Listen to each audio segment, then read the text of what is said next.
Oke, selanjutnya nomor 8. Laki-laki 74 tahun datang dengan penurunan kesadaran sejak 30 menit lalu.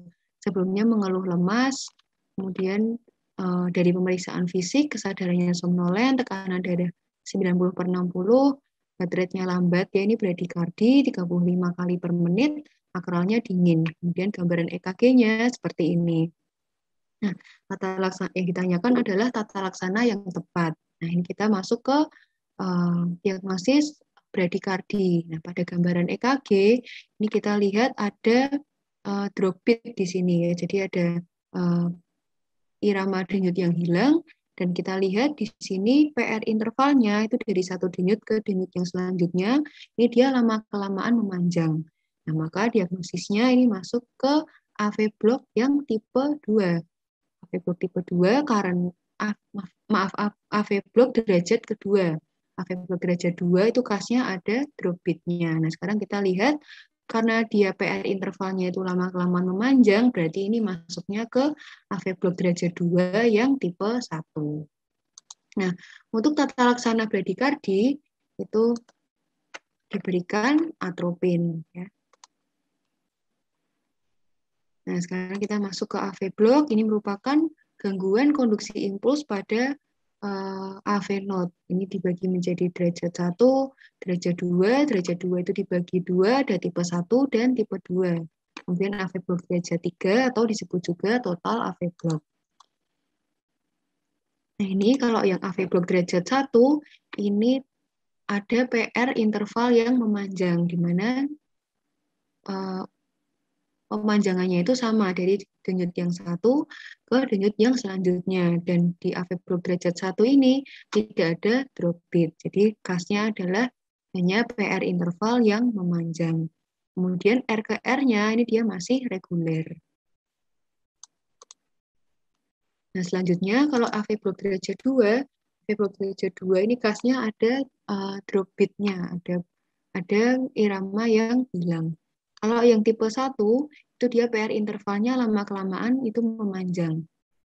Misalnya pada gambar ini, denyut yang ini 4, kemudian 6, 8, kemudian iramanya hilang, ada drop beat di sini. Nah, ini khas pada AV block yang derajat 2 tipe 1. Jadi iramanya dari R ke R-nya itu irregular.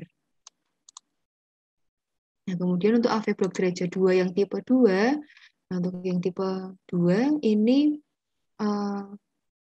PR intervalnya itu bukan lama-kelamaan tidak memanjang. Jadi PR intervalnya itu stagnan, tapi tiba-tiba ada drop beat-nya. Nah, ini khas pada tipe 2. Bedanya dengan yang tipe 1, kalau yang tipe 1 PR intervalnya itu panjangnya beda, lama-kelamaan dia memanjang terus baru drop beat.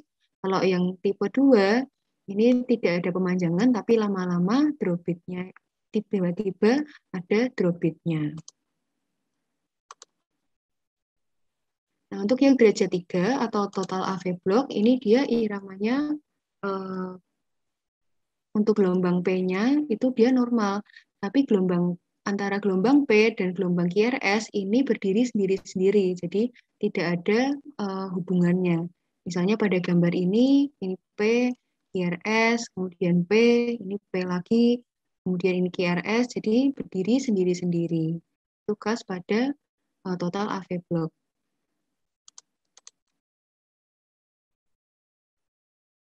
Ini untuk ringkasannya ya, jadi pada AV block yang derajat 1, ini PR intervalnya memanjang. Tidak ada drop beat-nya. Kalau yang derajat 2 tipe 1, pemanjangan PR-nya itu progresif dan ada drop beat. Kalau yang derajat 2 tipe 2, ini PR intervalnya konstan, tapi dia ada drop beat-nya. Kalau yang derajat 3 atau total AV block, itu AV disosiasi. Jadi antara gelombang P dan QRS ini dia berdiri sendiri-sendiri. Nah, ini untuk algoritma tata laksananya. Jadi kalau pada pasien dengan heart rate di bawah 50 kali per menit, nah ini kita identifikasi penyebab etiologinya apa. Nah, kemudian kita lihat kondisinya apakah stabil atau tidak, apakah ada tanda hipotensi, ada penurunan status mental, tanda shock, kemudian apakah ada tanda nyeri dada iskemik, dan ada gagal jantung akut. Nah, kalau ada kelima tanda ini, maka kita harus berikan atropin. Nah, tadi pada soal ini ada penurunan dari status mental dan ada hipotensi. Sehingga kita berikan atropin. First dose-nya adalah 1 mg, bisa diulang setiap 3-5 menit, maksimal 3 mg. Kalau dengan pemberian atropin masih tidak efektif, maka kita pertimbangkan dengan pemasangan pacemaker, pemberian dopamin, atau pemberian epinefrin.